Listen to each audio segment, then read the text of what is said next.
ಮತ್ತು ಜಾನ್ಸಿ ಆರೋಗ್ಯ ಸ್ವಾಮಿಯವರ ಆತ್ಮಕ್ಕೆ ಶಾಂತಿಯನ್ನು ಕೋರುತ್ತಾ ಮೇರಿ ಡಿಸೋಜಾ ಮತ್ತು ಕುಟುಂಬದವರು, ಕ್ಲಾರೆನ್ಸ್ ಡಿಸೋಜಾರವರ ಆತ್ಮಕ್ಕೆ ಶಾಂತಿಯನ್ನು ಕೋರುತ್ತಾ ವೆರೋನಿಕರವರು, ಕ್ಲಾರೆನ್ಸ್ ಡಿಸೋಜಾರವರ ಆತ್ಮಕ್ಕೆ ಶಾಂತಿಯನ್ನು ಕೋರುವವರು ಅಲಿಸ್ಟರ್ ಡಿಸೋಜಾ. ಈ ಎಲ್ಲ ಅಭಿಪ್ರಾಯಗಳೊಂದಿಗೆ ನಮ್ಮ ವೈಯಕ್ತಿಕ ಅಭಿಪ್ರಾಯಗಳನ್ನು ದೇವರಿಗೆ ಸಮರ್ಪಿಸುತ್ತಾ ಬಲಿಪೂಜೆಗೆ ಸಿದ್ಧರಾಗೋಣ.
ಪಿತನ ಮತ್ತು ಸುತನ ಮತ್ತು ಪವಿತ್ರಾತ್ಮನ ನಾಮದಲ್ಲಿ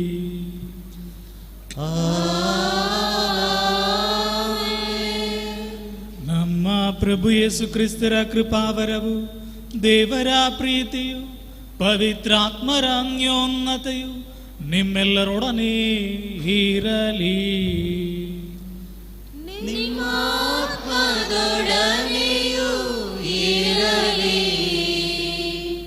ಪ್ರಭು ಯೇಸುವಿನಲ್ಲಿ ನನ್ನ ಆತ್ಮೀಯ ಸಹೋದರ ಸಹೋದರಿಯರೇ, ಬಾಲ ಯೇಸುವಿನ ಹಬ್ಬವನ್ನು ಕೊಂಡಾಡಲು 9 ದಿನಗಳ ನವೇನದಲ್ಲಿರುವ ನಾವು 8ನೇ ದಿನದ ನವೇನದಲ್ಲಿ ಪವಿತ್ರಾತ್ಮರ ಫಲಗಳಿಂದ ಸಮುದಾಯವನ್ನು ಕಟ್ಟುವುದು, ಆ ಪವಿತ್ರಾತ್ಮರ ಫಲಗಳಲ್ಲಿ ಒಂದಾದಂತಹ ಸೌಮ್ಯತೆ, ಆ ಸೌಮ್ಯತೆಯಿಂದ ಈ ಸಮುದಾಯವನ್ನು ಹೇಗೆ ಕಟ್ಟುತ್ತೇವೆ ಅಥವಾ ಈ ಸೌಮ್ಯತೆಯಿಂದ ಸಮುದಾಯದೊಳಗೆ ಹೇಗೆ ಜೀವಿಸುತ್ತೇವೆ, ಹೇಗೆ ಜೀವಿಸಬೇಕು ಎಂಬುದನ್ನು ಇಂದಿನ ದೈವ ವಾಕ್ಯವು ನಮ್ಮನ್ನು ಬೋಧಿಸುತ್ತಿದೆ. ಆ ಸೌಮ್ಯತೆಯನ್ನು ಕಳೆದುಕೊಂಡು ಅನೇಕ ಬಾರಿ ಲೌಕಿಕ ವ್ಯಕ್ತಿಗಳನ್ನು, ಲೌಕಿಕ ಬಾಂಧವ್ಯಗಳನ್ನು ಕಳೆದುಕೊಂಡು ಜನರಿಂದಲೂ ಸಮುದಾಯದಿಂದ ಹೊರ ಉಳಿದಿದ್ದೇವೆ. ದೇವರಿಗೂ ವಿರುದ್ಧವಾಗಿಯೂ ಹಾಗೂ ಸಮುದಾಯಕ್ಕೆ ವಿರುದ್ಧವಾಗಿ ಮಾಡಿದಂತಹ ಪಾಪಗಳಿಗಾಗಿ ಕ್ಷಮೆಯಾಚಿಸುತ್ತಾ ಈ ದಿವ್ಯ ಬಲಿ ಪೂಜೆಯಲ್ಲಿ ಯೋಗ್ಯ ರೀತಿ ಭಾಗವಹಿಸಲು ಬೇಕಾದ ಕೃಪೆಗಾಗಿ ಪ್ರಾರ್ಥಿಸೋಣ. ಸರ್ವಶಕ್ತ ದೇವರಿಗೂ ಸಹೋದರ ಸಹೋದರಿಯರೇ, ನಿಮಗೂ ಯೋಚನೆಯಿಂದಲೂ ನುಡಿಯಿಂದಲೂ ನಡತೆಯಿಂದಲೂ ಕರ್ತವ್ಯ ಲೋಪದಿಂದಲೂ ನಾನು ಅನೇಕ ಪಾಪಗಳನ್ನು ಮಾಡಿದ್ದೇನೆ ಎಂದು ವಿವೇಚಿಸುತ್ತೇನೆ.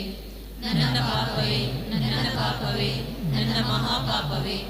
ಆದುದರಿಂದ ಸಾಗನಿಕೆಯಾದ ಮರಿಯಮ್ಮನವರನ್ನು, ಸಕಲ ದೇವದೂತರನ್ನು, ಸಂತರನ್ನು, ಸಹೋದರ ಸಹೋದರಿಯರೇ, ನಿಮ್ಮನ್ನು ನನಗಾಗಿ ನಮ್ಮ ಪ್ರಭು ದೇವರನ್ನು ಪ್ರಾರ್ಥಿಸಬೇಕೆಂದು ಬೇಡಿಕೊಳ್ಳುತ್ತೇನೆ. ಸರ್ವಶಕ್ತ ದೇವರು ನಮಗೆ ದಯೆ ತೋರಿಸಿ ನಮ್ಮ ಪಾಪಗಳನ್ನು ಕ್ಷಮಿಸಿ ನಮ್ಮನ್ನು ನಿತ್ಯ ಜೀವಕ್ಕೆ ಕರೆದೊಯ್ಯಲಿ.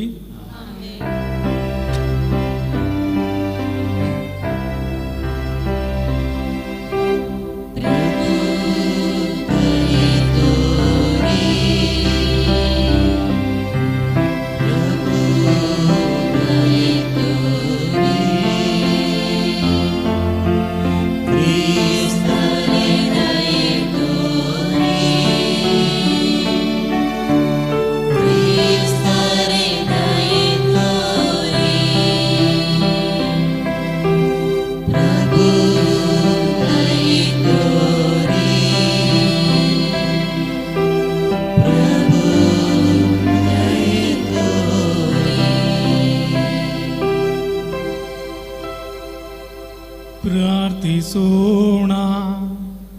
ಪ್ರಭು ಯೇಸುವಿನ ಅತ್ಯಂತ ಪರಿಶುದ್ಧ ನಾಮವನ್ನ ಗೌರವಿಸುತ್ತಿರುವ ನಾವು ಅದರ ಮಾಧುರ್ಯವನ್ನ ಏಹದಲ್ಲಿ ಸವಿಯುವಂತಾಗಲಿ. ಅಂತೆಯೇ ನಮ್ಮ ಸ್ವರ್ಗೀಯ ತಾಯ್ನಾಡಿನಲ್ಲಿ ನಾವು ನಿತ್ಯ ಆನಂದದಿಂದ ತುಂಬಿದವರಾಗುವಂತೆ ದಯೆಯಿಂದ ಅನುಗ್ರಹಿಸಿರಿ.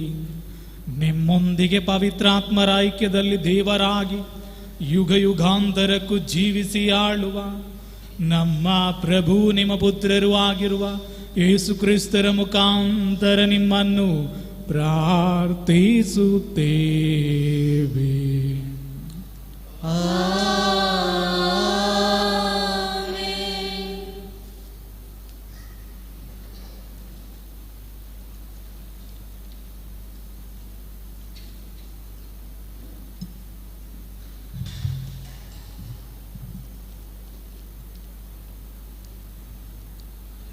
ಆದಿಕಾಂಡದಿಂದ ವಾಚನ.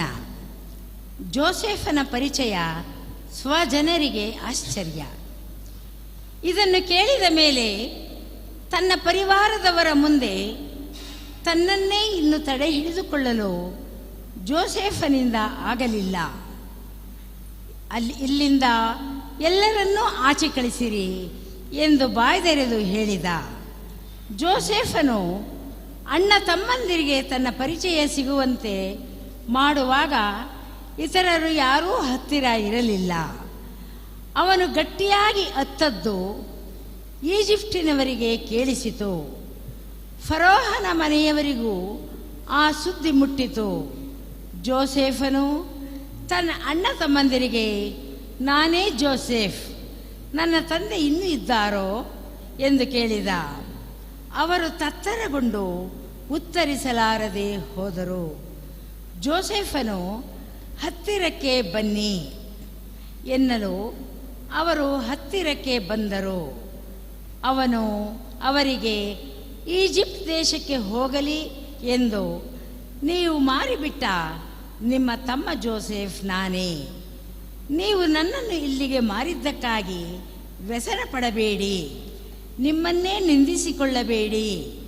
ಏಕೆಂದರೆ ಜೀವರಕ್ಷಣೆಗಾಗಿಯೇ ದೇವರು ನನ್ನನ್ನು ನಿಮಗೆ ಮುಂಚಿತವಾಗಿಯೇ ಇಲ್ಲಿಗೆ ಕಳುಹಿಸಿದರು. ದೇಶಕ್ಕೆ ಬರಗಾಲ ಬಂದು ಈಗಾಗಲೇ 2 ವರ್ಷಗಳಾದವು. ಇನ್ನೂ 5 ವರ್ಷಗಳ ಪರ್ಯಂತರ ಬಿತ್ತುವುದಕ್ಕಾಗಲಿ ಕೊಯ್ಯುವುದಕ್ಕಾಗಲಿ ಅವಕಾಶವಿಲ್ಲ. ನಿಮ್ಮ ಜನ ಧರೆಯಲ್ಲಿ ಉಳಿಯುವಂತೆಯೂ ನೀವು ಈ ವಿಪತ್ತಿಗೆ ಸಿಕ್ಕದೆ ಅಭಿವೃದ್ಧಿಯಾಗುವಂತೆಯೂ ದೇವರು ನನ್ನನ್ನು ನಿಮಗೆ ಮುಂಚಿತವಾಗಿಯೇ ಕಳುಹಿಸಿದರು. ನನ್ನನ್ನು ಇಲ್ಲಿಗೆ ಕಳಿಸಿದವರು ನೀವಲ್ಲ, ದೇವರೇ. ಅವರು ನನ್ನನ್ನು ಫರೋಹನಿಗೆ ಮಂತ್ರಿಯಾಗಿಯೂ ಅವರ ಆಸ್ಥಾನಕ್ಕೆ ಅಧಿಪತಿಯಾಗಿಯೂ ಈಜಿಪ್ಟ್ ದೇಶಕ್ಕೆ ಸರ್ವಾಧಿಕಾರಿಯಾಗಿಯೂ ಮಾಡಿದ್ದಾರೆ. ನೀವು ನನ್ನ ತಂದೆಯ ಬಳಿಗೆ ಬೇಗನೆ ಹೋಗಿ ಅವರಿಗೆ, ನಿಮ್ಮ ಮಗ ಜೋಸೆಫ್ ಹೀಗೆನ್ನುತ್ತಾನೆ, ದೇವರು ನನ್ನನ್ನು ಈಜಿಪ್ಟ್ ದೇಶಕ್ಕೆ ಮುಖ್ಯಮಂತ್ರಿಯನ್ನಾಗಿ ನೇಮಿಸಿದ್ದಾರೆ. ನೀವು ತಡ ಮಾಡದೆ ನನ್ನ ಬಳಿಗೆ ಬರಬೇಕು. ಪ್ರಭುವಿನ ವಾಕ್ಯವಿದು. ಕೃತಜ್ಞತೆ.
ನಿನ್ನೊಲವು ನನ್ನ ಕಣ್ಮುಂದಿದೆ. ನೀ ತೋರಿದ ಸತ್ಯಪಥದಲ್ಲಿ ನಾ ನಡೆದೆ. ಕೈ ಬಿಡದ ನಿನ್ನೊಲವು ನನ್ನ ಕಣ್ಮುಂದಿದೆ. ಪಾಪಿಗಳ ಸಮೇತ ಎನ್ನ ಪ್ರಾಣವನಳಿಸಬೇಡಯ್ಯ. ಕೊಲೆ ಪಾತಕರ ಸಮೇತ ಎನ್ನ ಜೀವ ತೆಗೆಯಬೇಡಯ್ಯ.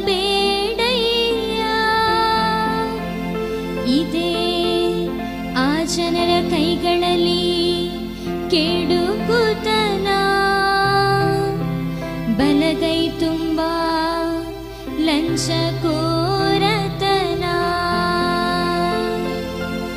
ಕೈ ಬಿಡದ ನಿನ್ನೊಲವು ನನ್ನ ಕಣ್ಮುಂದಿದೆ. ಕೈ ಬಿಡದ ನಿನ್ನೊಲವು ನನ್ನ ಕಣ್ಮುಂದಿದೆ.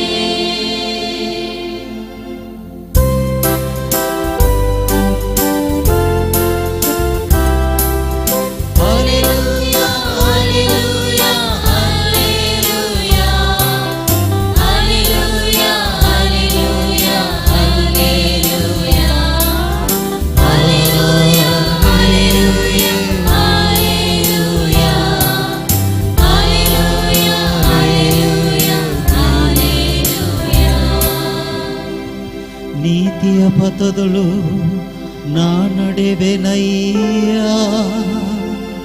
ಕರುಣೆ ತೋರುವ ಪ್ರಭು ರಕ್ಷಿಸಯ್ಯ.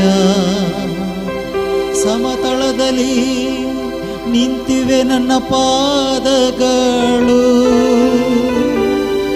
ಸ್ತುತಿಸುವೆನ ಪ್ರಭುವನು ಭಕ್ತರ ಸಭೆಯೊಳು.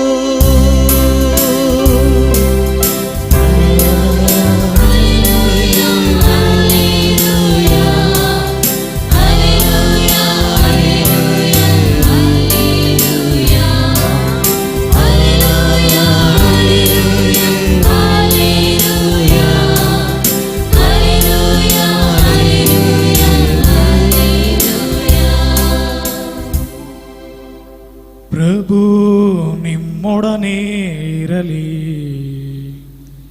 ನಿಮ್ಮಾತ್ಮದೊಡನೆಯೂ ಇರಲಿ. ಮತ್ತಾಯನು ಬರೆದ ಪವಿತ್ರ ಶುಭ ಸಂದೇಶದಿಂದ ವಾಚನ. ಪ್ರಭು ನಿಮಗೆ ಮಹಿಮೆ ಸಲ್ಲಲಿ.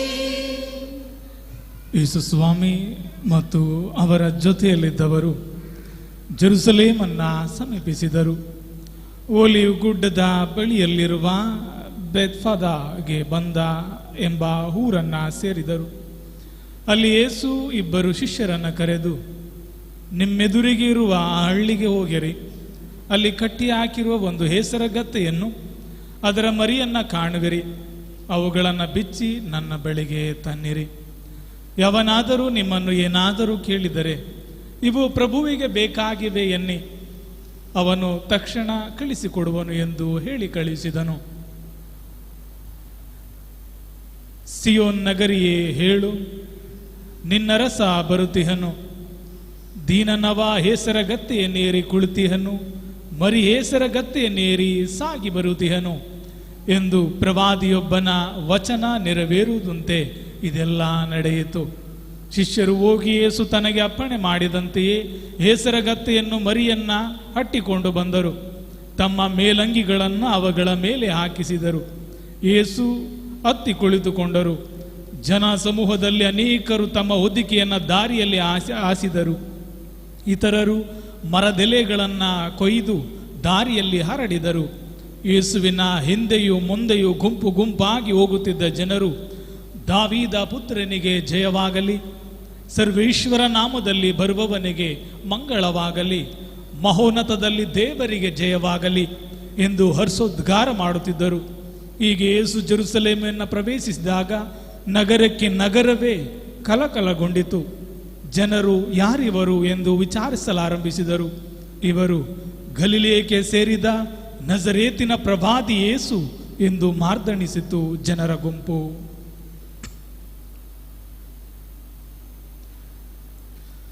ಪ್ರಭುವಿನ ಶುಭ ಸಂದೇಶ. ಕ್ರಿಸ್ತರೇ ನಿಮಗೆ ಸ್ತುತಿ ಸಲ್ಲಲಿ. ಪ್ರಭು ಯೇಸುವಿನಲ್ಲಿ ನನ್ನ ಆತ್ಮೀಯ ಸಹೋದರ ಸಹೋದರಿಯರೇ, ಬಾಲ ಯೇಸುವಿನ ಭಕ್ತಾದಿಗಳೇ, ಯಾವ ದೇವಾಲಯಗಳನ್ನು ತೆಗೆದುಕೊಂಡರೂ ಕೂಡ ಪ್ರತಿ ವರ್ಷ ವಾರ್ಷಿಕ ಹಬ್ಬದ ಹಿಂದೆ ನವೇನಗಳಿರುತ್ತದೆ. ಈ ನವೇನ ನಾವು ಕ್ರೈಸ್ತರಾಗಿ ಜ್ಞಾನಸ್ಥಾನ ಪಡೆದ ದಿನದಿಂದ ಇಂದಿನವರೆಗೂ ನವೇನ ವಿಶೇಷ ಆಶೀರ್ವಾದಗಳನ್ನು ಕೊಡುತ್ತಾ ಇದೆ. ಆದರೆ ಧರ್ಮಸಭೆ ಏಕೆ ಈ ನವೇನಗಳನ್ನು ನೀಡಿದೆ ಎಂದರೆ, ಕೆಲವು ಕಡೆ 2, 3, 6, 9 ದಿನಗಳ ನವೇನಗಳನ್ನು ನೋಡಿದ್ದೇವೆ, ಭಾಗವಹಿಸಿದ್ದೇವೆ. ಇಂದಿಗೂ ಕೂಡ 8ನೇ ದಿನದ ನವೇನದಲ್ಲಿ ನಾವಿದ್ದೇವೆ. ಯಾಜಕನ ಜೀವನ, ಗುರು ಕನ್ಯಸ್ತ್ರೀಯರ ಜೀವನಗಳನ್ನು ನೋಡಿದರೆ ವಾರ್ಷಿಕ ಧ್ಯಾನಗಳಿರುತ್ತದೆ.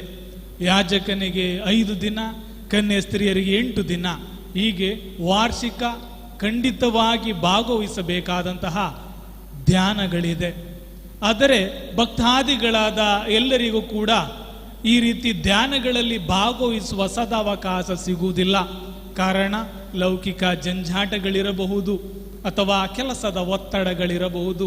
ಹಾಗಾಗಿ ತಾಯಿ ಧರ್ಮಸಭೆ 9 ದಿನದ ನವೇನವನ್ನು ಕೊಟ್ಟಿದೆ. ಈ 9 ದಿನದಲ್ಲಿ ನಾವು ತಪ್ಪದೆ ಈ ನವೇನಗಳಲ್ಲಿ ಭಾಗವಹಿಸುವುದರಿಂದ ವಿಶೇಷ ಆಶೀರ್ವಾದಗಳನ್ನು ಪಡೆಯುತ್ತೇವೆ.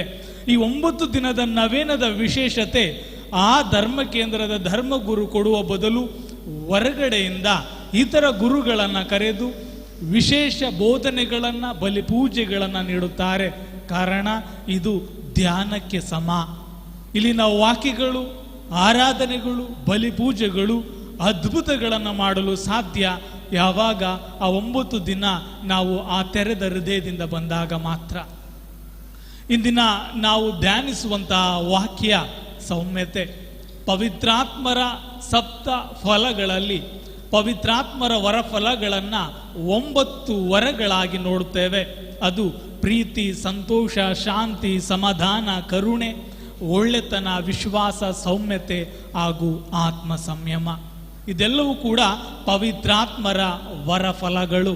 ಈ ವರಫಲಗಳ ಸಹಾಯದಿಂದ ಮಾತ್ರವೇ ಸಮುದಾಯವನ್ನು ಕಟ್ಟಲು ಸಾಧ್ಯ. ನಮಗಿರುವ ದ್ವಂದ್ವ 2 ವಿಷಯಗಳಿದೆ: ಆಶೀರ್ವಾದ ಮತ್ತು ಫಲಗಳು. ಆಶೀರ್ವಾದಗಳು ಯಾವುದು, ಫಲಗಳು ಯಾವುದು? ಈ ದಿನ ಲೌಕಿಕವಾದ ಜನರಿದ್ದಾರೆ, ನಾವೇ ಸಂಪಾದನೆ ಮಾಡಿದ ಜನರಿದ್ದಾರೆ, ನಮ್ಮದೇ ಹೆಸರಿನಲ್ಲಿರುವ ಆಸ್ತಿ ಇದೆ, ಬ್ಯಾಂಕಿನಲ್ಲಿ ನಮ್ಮ ಹೆಸರಿನಲ್ಲಿ ಹಣ ಇದೆ. ಇವೆಲ್ಲ ಆಶೀರ್ವಾದಗಳಲ್ಲ, ಇವೆಲ್ಲ ಆಶೀರ್ವಾದದ ಫಲಗಳು. ನಾವು ಆಶೀರ್ವಾದದ ಹಿಂದೆಯಾಗಲಿ, ಆಶೀರ್ವಾದದ ಫಲಗಳ ಹಿಂದೆಯಾಗಲಿ ಓಡಲು ದೇವರು ನಮ್ಮನ್ನು ಕರೆದಿಲ್ಲ. ಬದಲಿಗೆ ದೇವರ ಹಿಂದೆ ಓಡಲು ನಮ್ಮನ್ನು ಕರೆದಿದ್ದಾರೆ. ಯಾವಾಗ ಆಶೀರ್ವಾದಕ್ಕಾಗಿಯೂ ವರಫಲಗಳಿಗಾಗಿಯೂ ನಾವು ಪ್ರಾರ್ಥಿಸ್ತೇವೋ, ಅದು ನಮಗೆ ಕೈಗೆಟುಗದೆ ಇದ್ದಾಗ ದೇವರಿಂದ ನಾವು ದೂರವಾಗ್ತೇವೆ. ದೇವರ ಮೇಲಿಟ್ಟಿದ್ದಂಥ ವಿಶ್ವಾಸಗಳನ್ನು ಕೆಲವೊಮ್ಮೆ ಕಳೆದುಕೊಳ್ಳುತ್ತೇವೆ. ನಾವು ಯಾವಾಗ ದೇವರಿಂದೆ ಓಡುತ್ತೇವೆ, ದೇವರನ್ನು ಹಾಕಿಕೊಳ್ಳುತ್ತೇವೆ, ಈ ಆಶೀರ್ವಾದದ ಫಲಗಳು ನಮ್ಮದಾಗುತ್ತದೆ. ಈ ಆಶೀರ್ವಾದದ ಫಲ ಎಂದಾಗ ಮೊದಲು ಬರುವುದೇ ಪ್ರೀತಿ.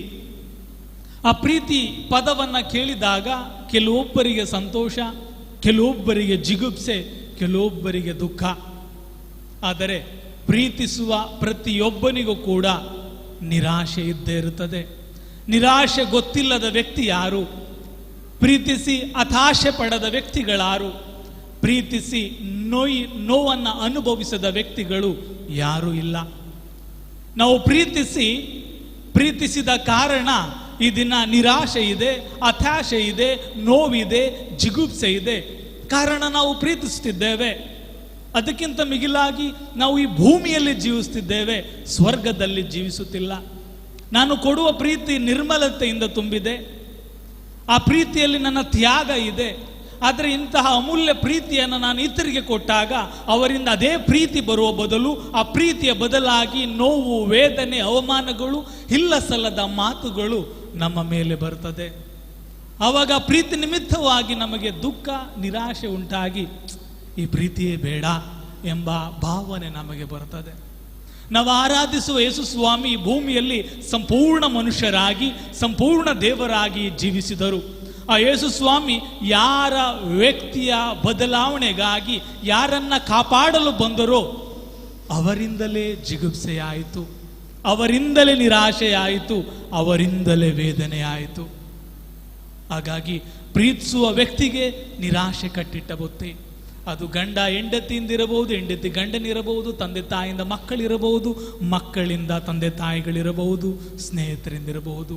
ಹಾಗಾಗಿ ಅದು ಪ್ರೀತಿ ನಿಮಿತ್ತವಾಗಿ ಏನಾದರೂ ಬರಲಿ, ನಮ್ಮ ಬಲಹೀನತೆ ಪ್ರೀತಿಸುವುದಾಗಬೇಕು. ಆವಾಗ ಮಾತ್ರ ಅದನ್ನು ಸದೃಢವಾಗಿ ತುಂಬಲು ಸಾಧ್ಯ. ಆದಿಕಾಂಡದಲ್ಲಿ ದೇವರು ತಮ್ಮ ವಾಕ್ಯದಿಂದ ಎಲ್ಲವನ್ನ ಸೃಷ್ಟಿಸಿದರು. ಭೂಮಿ ನಿರಾಕಾರವಾಗಿಯೂ ಬರಿದಾಗಿಯೂ ಇತ್ತು. ದೇವರು ವಾಕ್ಯದಿಂದ ಸೌಂದರ್ಯವನ್ನು ಕೊಟ್ಟರು, ಆಕಾರವನ್ನು ಕೊಟ್ಟರು, ಬೆಲೆಯನ್ನ ಕೊಟ್ಟರು. ಎಲ್ಲೂ ಕೂಡ ದೇವರು ನಕಾರಾತ್ಮಕ ಮಾತನಾಡಲಿಲ್ಲ, ನೆಗೆಟಿವ್ ಪದವನ್ನೇ ಬಳಸಲಿಲ್ಲ. ಪ್ರತಿ ಸೃಷ್ಟಿಯ ನಂತರ ಅದು ದೇವರ ಕಣ್ಣಿಗೆ ಬಹಳ ಚೆನ್ನಾಗಿತ್ತು. ಆ ಬಹಳ ಚೆನ್ನಾಗಿರುವ ಸೃಷ್ಟಿಯ ನಡುವೆ ಆದಾಮನನ್ನು ಸೃಷ್ಟಿಸಿ ಮೊದಲ ಆಶೀರ್ವಾದವನ್ನು ನೀಡುತ್ತಾರೆ. ಮನುಷ್ಯನು ಎಲ್ಲ ಸೃಷ್ಟಿಗಳ ಮೇಲೆ ದೊರೆತನ ಮಾಡಲಿ. ಅದು ದಿನಗಳ ಕಳೆಯುವಂತೆ ಆ ದೊರೆತನ ದಬಾಳಿಕೆಯಾಗಿ ಮಾರ್ಪಟ್ಟಿತು. ಆದಿಕಾಂಡ 2ನೇ ಅಧ್ಯಾಯದ 18ನೇ ವಾಕ್ಯದಲ್ಲಿ ಪ್ರಥಮ ಬಾರಿಗೆ ದೇವರು ಒಂದು ನೆಗೆಟಿವ್ ಪದವನ್ನು ಬಳಸುತ್ತಾರೆ. ಪ್ರಥಮ ಬಾರಿಗೆ ನಕಾರಾತ್ಮಕವಾಗಿ ಮಾತನಾಡುತ್ತಾರೆ. ಅದು ಮನುಷ್ಯನು ಒಂಟಿಯಾಗಿರುವುದು ಒಳ್ಳೆಯದಲ್ಲ. ಆ ಮನುಷ್ಯನ ಸೃಷ್ಟಿಯವರೆಗೂ ಅದು ಬಹಳ ಚೆನ್ನಾಗಿತ್ತು. ಆದರೆ ಮನುಷ್ಯನ ಏಕಾಂಗಿತನ, ಮನುಷ್ಯನ ಒಂಟಿತನ ದೇವರಿಗೆ ಚೆನ್ನಾಗಿರಲಿಲ್ಲ. ಇದನ್ನ ನಮ್ಮಲ್ಲಿ ಅನೇಕ ನೆಗೆಟಿವ್ ಪದಗಳಿದೆ, ನಕಾರಾತ್ಮಕ ಅಂಶಗಳಿದೆ, ನಕಾರಾತ್ಮಕ ಫಲಗಳಿದೆ. ದುಃಖ, ಪಾಪದ ಬಂಧನ, ಭಯ, ಹತಾಶೆ, ಮರಣ, ಈ ಎಲ್ಲ ಫಲಗಳು ಒಂದು ಮರದ ಹಣ್ಣು. ಈ ದಿನ ಇರುವ ನಕಾರಾತ್ಮಕ ಎಲ್ಲ ಫಲಗಳು ಒಂದೇ ಒಂದು ಮರದ ಹಣ್ಣುಗಳು. ಆ ಮರದ ಹೆಸರು ಏಕಾಂಗಿತನ.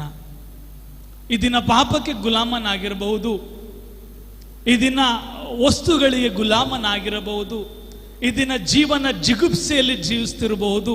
ಅದಕ್ಕೆ ಕಾರಣ ಏಕಾಂಗಿತನ. ಎಲ್ಲೋ ಒಂದು ಕಡೆ ಆ ಏಕಾಂಗಿತನವನ್ನು ನಾನು ಮುಚ್ಚಿಟ್ಟಿದ್ದೇನೆ. ಆ ಏಕಾಂಗಿಗೆ ಯಾರು ನಾನು ಬಿಟ್ಟು ಕೊಟ್ಟಿಲ್ಲ, ದೇವರಿಗೂ ಕೊಟ್ಟಿಲ್ಲ, ಮನುಷ್ಯರಿಗೂ ಕೊಟ್ಟಿಲ್ಲ. ಏಕಾಂಗಿತನದ ನಿಮಿತ್ತ ಈ ಫಲಗಳನ್ನು ಅನುಭವಿಸ್ತಿದ್ದೇವೆ. ಆ ಏಕಾಂಗಿಯ ಮರವನ್ನು ನಾಶ ಮಾಡುವ ಒಂದೇ ಒಂದು ಶಕ್ತಿ ದೇವರ ಪ್ರೀತಿ. ಆ ದೇವರ ಪ್ರೀತಿಯಿಂದ ಮಾತ್ರ ಈ ಮರವನ್ನು ನೆಲಸಮ ಮಾಡಲು ಸಾಧ್ಯ, ಪವಿತ್ರಾತ್ಮರ ಫಲಗಳನ್ನು ಕೊಯ್ಯಲು ಸಾಧ್ಯ. ಒಳ್ಳೆಯ ಮರ ಒಳ್ಳೆ ಹಣ್ಣನ್ನು ಕೊಡ್ತದೆ. ಆ ಮರ ನಾನು ಒಳ್ಳೆ ಮರ, ಒಳ್ಳೆ ಹಣ್ಣು ಕೊಡ್ತಿದ್ದೀನಿ ಅಂತ ಹೇಳಲು ಸಾಧ್ಯವಿಲ್ಲ. ಆ ಮರವನ್ನು ನೋಡಿ ಆ ಹಣ್ಣನ್ನು ತಿಂದವರು ಮಾತ್ರ ಹೇಳಲು ಸಾಧ್ಯ.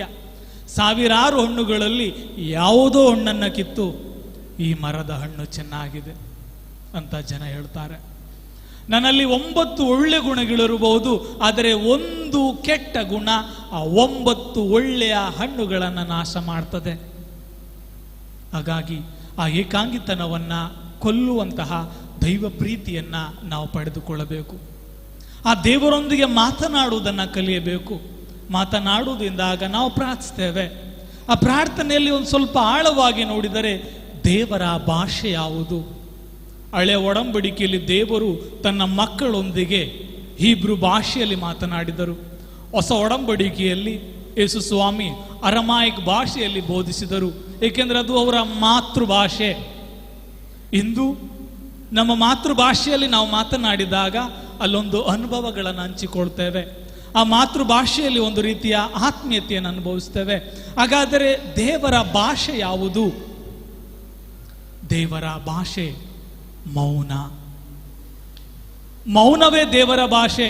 ಅನೇಕ ಬಾರಿ ಓದಿದ್ದೇವೆ, ದೇವರ ಭಾಷೆ ಪ್ರೀತಿ, ದೇವರು ಎಲ್ಲ ಭಾಷೆ ಅರಿತಿದ್ದಾರೆ, ಸರ್ವಜ್ಞಾನಿ. ಇದರೆಲ್ಲರ ನಡುವೆ ದೇವರ ಭಾಷೆ ಮೌನ. ನೀನು ದುಃಖಿಸುವಾಗ, ನೀನು ಏಕಾಂಗಿತನದಲ್ಲಿರುವಾಗ, ಜೀವನ ಜಿಗುಪ್ಸೆಯಲ್ಲಿರುವಾಗ, ನೀನು ಪ್ರಾರ್ಥಿಸುವಾಗ ದೇವರಿಂದ ಉತ್ತರ ಪಡೆಯಲು ಸಾಧ್ಯವಿಲ್ಲ. ದೇವರು ಮೌನ. ನೀನು ಮೌನವಾದಾಗ ಮಾತ್ರವೇ ಆ ಮೌನಿಯ ಸ್ವರವನ್ನು ಈ ಕಿವಿಯಲ್ಲಿ ಕೇಳಲು ಸಾಧ್ಯ. ಈ ದಿನ ದೇವರ ಸ್ವರವನ್ನು ನಮ್ಮ ಕಿವಿಯಲ್ಲಿ ಕೇಳಲಾಗುತ್ತಿಲ್ಲ.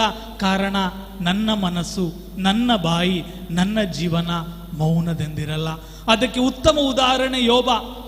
ಯೋಬ ಎಲ್ಲವನ್ನ ಕಳೆದುಕೊಂಡ, ಸ್ನೇಹಿತರೊಂದಿಗೆ ಗೊಣಗಾಡಿದ, ದೇವರ ವಿರುದ್ಧ ಗೊಣಗಾಡುವುದೇ ಅವನ ಜೀವನವಾಯಿತು. ಆ ಕಡೆಯ ಅಧ್ಯಾಯದಲ್ಲಿ ಗೊಣಗಾಡಿ ಸಾಕಾಗಿ ಮೌನವಾದ. ಯಾವಾಗ ಮೌನವಾದ, ದೇವರು ಮಾತನಾಡಲು ಪ್ರಾರಂಭಿಸಿದರು. ಯೋಬ, ನಿನ್ನ ಮನೆ ಮುಂದಿರುವ ಮರಕ್ಕೆ ನೀನು ನೀರಾಕ್ತೀಯ, ಬೆಟ್ಟದಲ್ಲಿರುವ ಮರಕ್ಕೆ, ನಿನ್ನಲ್ಲಿರುವ ಎಲ್ಲ ಸಾಕು ಪ್ರಾಣಿಗಳಿಗೆ ನೀನು ಆಹಾರ ಕೊಡ್ತೀಯ, ಕಾಡಿನಲ್ಲಿರುವ ಮೃಗಗಳಿಗೆ, ಆಕಾಶದ ಪಕ್ಷಿಗಳಿಗೆ ಅದು ನಾನು ಆಹಾರ ಕೊಡುವುದು, ಅದನ್ನು ಸಾಕಿ ಸಲುವುದು ನಾನು ಎಂಬುದಾಗಿ ದೇವರು ಮಾತನಾಡುತ್ತಾರೆ. ತನ್ನ ಮೌನದಲ್ಲಿ ಕ್ಷಮೆ ಕೇಳಿದ ನಂತರ ಆಶೀರ್ವಾದವನ್ನು ಪಡೆದುಕೊಳ್ಳುತ್ತಾನೆ. ದೇವರ ಭಾಷೆ ಆ ಮೌನ. ನಾವು ಕೂಡ ಸಮಸ್ಯೆಗಳ ನಡುವೆ ಮೌನವಾದರೆ ಮಾತ್ರ ಆ ಸ್ವರ ಕೇಳಲು ಸಾಧ್ಯ. ಹಾಗೂ ಎರಡು ವಿಭಿನ್ನ ಪದಗಳಿದೆ, ಸಕ್ಸಸ್ಫುಲ್, ಫ್ರೂಟ್ಫುಲ್. ಯಶಸ್ವಿತನ, ಯಶಸ್ವಿಯ ಜೀವನ ಹಾಗೂ ಫಲದಾಯಕ ಜೀವನ. ಯಶಸ್ವಿಯ ಜೀವನ ಕಷ್ಟಪಟ್ಟು ದುಡಿಯೋದರಿಂದ ಬರ್ತದೆ. ಬಲಾಢ್ಯನಾಗಿರಬಹುದು, ನೀನೊಬ್ಬ ಶ್ರೀಮಂತನಾಗಿರಬಹುದು, ಅಥವಾ ಸಮಾಜದಿಂದ ಗುರುತಿಸಿರಬಹುದು. ಹಾಗಾಗಿ ಯಶಸ್ವಿ ನಿನ್ನ ಜೀವನದಾಗಿದೆ. ಆದರೆ ಫಲದಾಯಕ ಆಗಲ್ಲ. ಫಲದಾಯಕತೆ ಬರುವುದು ದುರ್ಬಲ ಹೃದಯದಿಂದ, ಏಕಾಂಗಿತನದಿಂದ. ಆ ಹೃದಯ ಮುರಿದು ದುಃಖತನವನ್ನು ಬಿಟ್ಟು, ಆ ನಕಾರಾತ್ಮಕನ ಬಿಟ್ಟು ಹೊರಬಂದಾಗ ಮಾತ್ರವೇ ಫಲವಾಗಿ ಜೀವಿಸಲು ಸಾಧ್ಯ. ನಾನು ಕಷ್ಟ ಅನುಭವಿಸಿದ್ದೇನೆ, ಇವರು ಕಷ್ಟ ಅನುಭವಿಸಬಾರದು. ನಾನು ಕಷ್ಟಪಟ್ಟಿದ್ದೇನೆ, ಆದರೆ ಇವರಿಗೆ ಆಶೀರ್ವಾದವನ್ನು ಕೊಡುವ, ಇದು ಫಲದಾಯಕ ಹೃದಯದಿಂದ ಮಾತ್ರ ಇದು ಸಾಧ್ಯ. ಇಂದು ಸಮುದಾಯಗಳು ಬೆಳೆದದ್ದು ಶಕ್ತಿಯವಂತರ ಶಕ್ತಿಯಿಂದಲ್ಲ, ಬುದ್ಧಿಯಿಂದಲ್ಲ. 4-5 ಜನರು ಮುಂದೆ ಬಂದು ಅವರ ಒಡೆದ ಹೃದಯವನ್ನು ಮುಂದಿಟ್ಟು ಆ ಹೃದಯದ ಸಮಸ್ಯೆಯನ್ನು ಹೋಗಲಾಡಿಸಲು ಸಮುದಾಯಗಳು ಹುಟ್ಟಿಕೊಂಡಿತು. ಇಂದಿನ ಮೊದಲನೇ ವಾಚನದಲ್ಲಿ ಆಲಿಸಿದೆವು, ಆದಿಕಾಂಡ 45ನೇ ಅಧ್ಯಾಯದಲ್ಲಿ ಜೋಸೆಫನು. ಆ ಜೋಸೆಫನಲ್ಲಿದ್ದ ಸೌಮ್ಯತೆ ನೋಡಿ ತನ್ನ ಅಣ್ಣ ತಮ್ಮಂದಿರನ್ನ ಸೆರೆವಾಸ ಮಾಡಬಹುದಾಗಿತ್ತು. ಹಾಗಾಗಿ ಆತ ಹೇಳುವ ಮಾತು, ದೇವರ ಯೋಜನೆ ನೆರವೇರಿಸಬೇಕೆಂದೇ ನಿಮಗಿಂತ ಮೊದಲೇ ದೇವರು ನಿಮ್ಮಿಂದ ನನ್ನನ್ನು ಈ ನಾಡಿಗೆ ಮಾರಿ ನನ್ನನ್ನು ಇಲ್ಲಿ ಮಂತ್ರಿಯನ್ನಾಗಿ ಮಾಡಿದ್ದಾರೆ. ಎಂತಹ ಸೌಮ್ಯತೆಯ ಕ್ಷಮೆ, ಅಂತಹ ಸೌಮ್ಯತೆ ಕುಟುಂಬದಲ್ಲಿ, ಸಮುದಾಯದಲ್ಲಿದ್ದಾಗ ಮಾತ್ರವೇ ದೇವರಿಗೆ ಅವಕಾಶ ಕೊಡಲು ಸಾಧ್ಯ. ಇಂದಿನ ಮತ್ತಾಯನ ಶುಭ ಸಂದೇಶದಲ್ಲಿ ಯೇಸು ಸ್ವಾಮಿ ತನ್ನ ಶಿಷ್ಯರಿಗೆ ಹೇಳುತ್ತಾರೆ, ನಮ್ಮ ಪ್ರಭುವಿಗೆ ಅದು ಬೇಕಾಗಿದೆ. ಅದು ಕತ್ತೆ ಆಗಿರಬಹುದು, ನಮ್ಮ ಪ್ರಭುವಿಗೆ ಅದು ಬೇಕಾಗಿದೆ. ಇಂದು ಯೇಸು ಸ್ವಾಮಿ ಕೇಳುತ್ತಿರುವುದೇನೋ, ನಮ್ಮ ಪ್ರಭುವಿಗೆ ನೀವು ಬೇಕಾಗಿದ್ದೀರಿ. ಅನೇಕ ಬಾರಿ ಪ್ರಾರ್ಥಿಸ್ತೇವೆ, ಸ್ವಾಮಿ ನನ್ನ ಕುಟುಂಬಕ್ಕೆ ಬನ್ನಿರಿ, ನನ್ನ ಹೃದಯಕ್ಕೆ ಬನ್ನಿರಿ, ನನ್ನ ಏಕಾಂಗಿತನಕ್ಕೆ ಬನ್ನಿರಿ. ಹೇಗೆ ಬರಲು ಸಾಧ್ಯ? ನಮ್ಮ ಪ್ರಭುವಿಗೆ ನೀವು ಬೇಕಾಗಿದ್ದೀರಿ.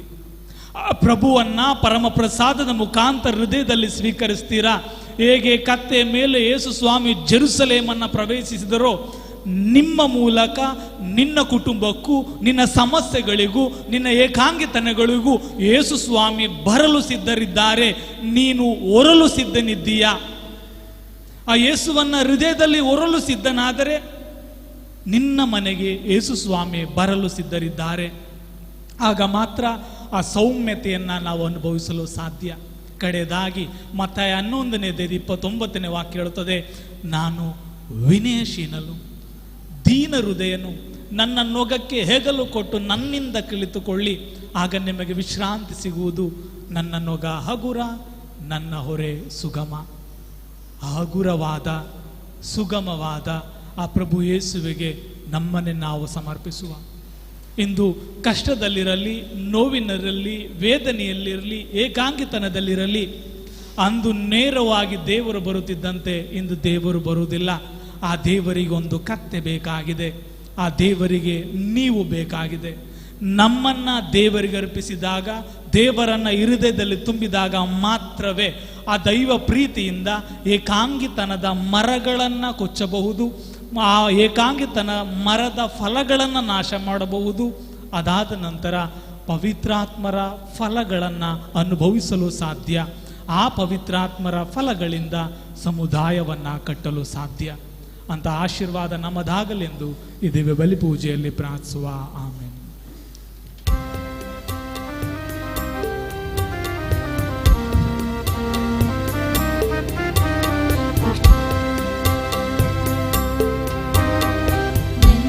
ಪ್ರೀತಿಯ ಸೃಷ್ಟಿಕರ್ತನೆ, ನನ್ನ ಸರ್ವವು ನಿನಗೆ ಅರ್ಪಣೆ. ನನ್ನ ಪ್ರೀತಿಯ ಸೃಷ್ಟಿಕರ್ತನೆ, ನನ್ನ ಸರ್ವವು ನಿನಗೆ ಅರ್ಪಣೆ. ತನುವ ತಣಿಸು, ಮನವ ಹರಸು, ನನ್ನ ಬಾಳನ್ನು ಅರ್ಪಣೆಯಾಗಿಸು.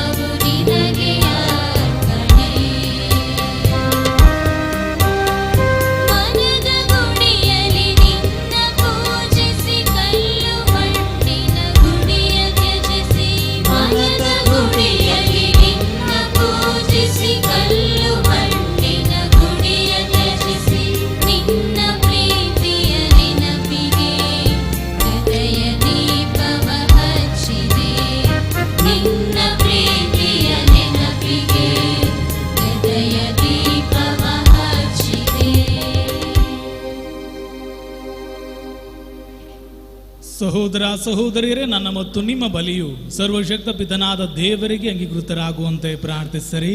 ಪ್ರಭು ತಮ್ಮ ನಾಮದ ಸ್ತುತಿ ಹಾಗೂ ಮಹಿಮೆಗಾಗಿಯೂ ನಮ್ಮ ಮತ್ತು ನಮ್ಮ ಈ ಪವಿತ್ರ ಧರ್ಮಸಭೆಯ ಒಳಿತಿಗಾಗಿಯೂ ಈ ಬಲಿಯನ್ನು ತಮ್ಮ ಕರಗಳಿಂದ ಸ್ವೀಕರಿಸಲಿ. ಸರ್ವಶಕ್ತ ಪಿತನೇ, ಯೇಸುವಿನ ನಾಮದಲ್ಲಿ ನಾವು ಅರ್ಪಿಸುವ ಕಾಣಿಗಳನ್ನು ದಯೆಯಿಂದ ಅಂಗೀಕರಿಸಲು ಚಿತ್ತರಾದಿರಿ. ಏಕೆಂದರೆ ಅತ್ಯಂತ ಕರುಣೆಯಿಂದ ನಿಮ್ಮ ಪುತ್ರರೇ ವಾಗ್ದಾನ ಮಾಡಿರುವಂತೆ ಅವರ ನಾಮದಲ್ಲಿ ನಾವು ಕೇಳುವುದನ್ನೆಲ್ಲ ಪಡೆಯುತ್ತೇವೆಂಬ ಭರವಸೆ ನಮಗಿದೆ. ನಮ್ಮ ಪ್ರಭು ಕ್ರಿಸ್ತರ ಮುಖಾಂತರ ನಿಮ್ಮನ್ನು ಪ್ರಾರ್ಥಿಸುತ್ತೇವೆ.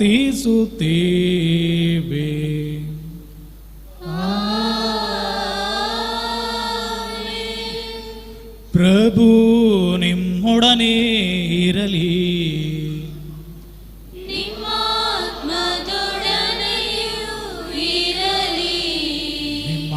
ಹೃದಯಗಳನ್ನು ಮೇಲಕ್ಕೆ ಎತ್ತಿರಿ.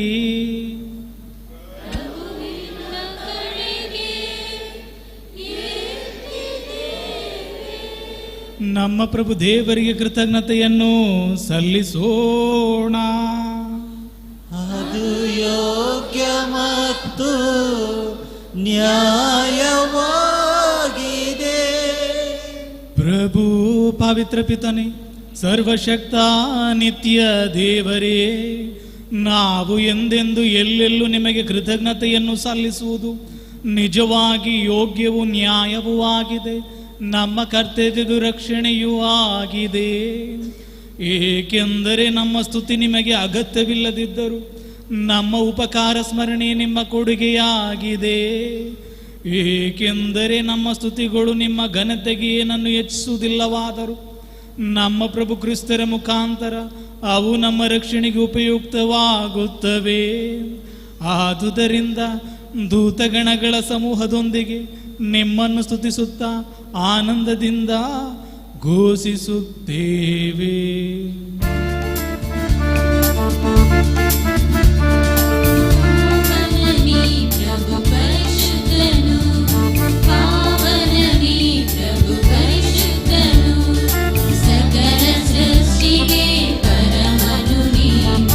ಸಕಲ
ಪ್ರಭು, ನೀವು ನಿಜವಾಗಿಯೂ ಪರಿಶುದ್ಧರು, ಸರ್ವ ಪರಿಶುದ್ಧತೆಯ ಬುಗ್ಗೆಯು ನೀವೇ.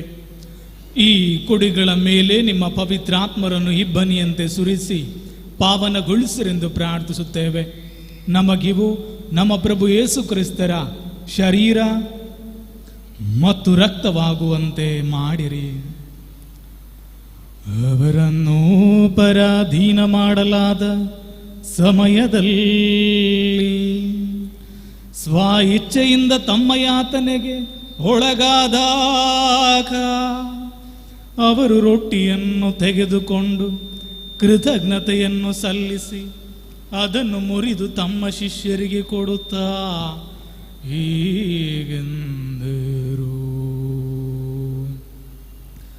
ತೆಗೆದುಕೊಳ್ಳಿ, ಇದನ್ನು ನೀವೆಲ್ಲರೂ ಭೋಜಿಸಿರಿ, ಏಕೆಂದರೆ ಇದು ನಿಮಗಾಗಿ ಒಪ್ಪಿಸಲಾಗುವ ನನ್ನ ಶರೀರ.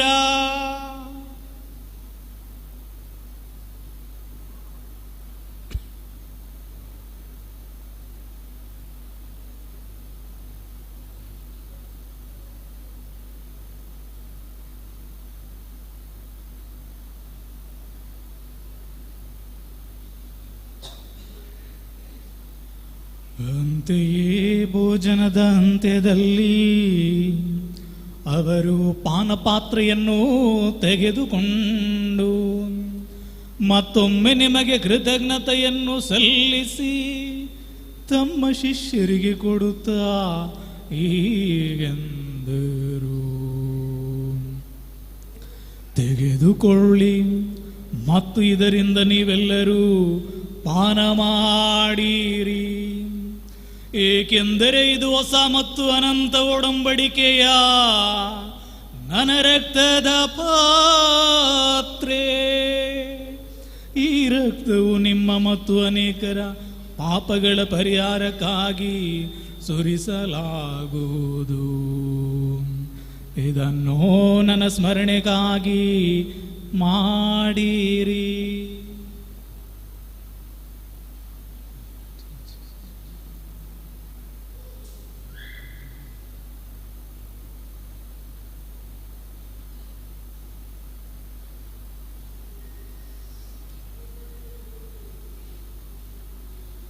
ವಿಶ್ವಾಸದ ರಹಸ್ಯ.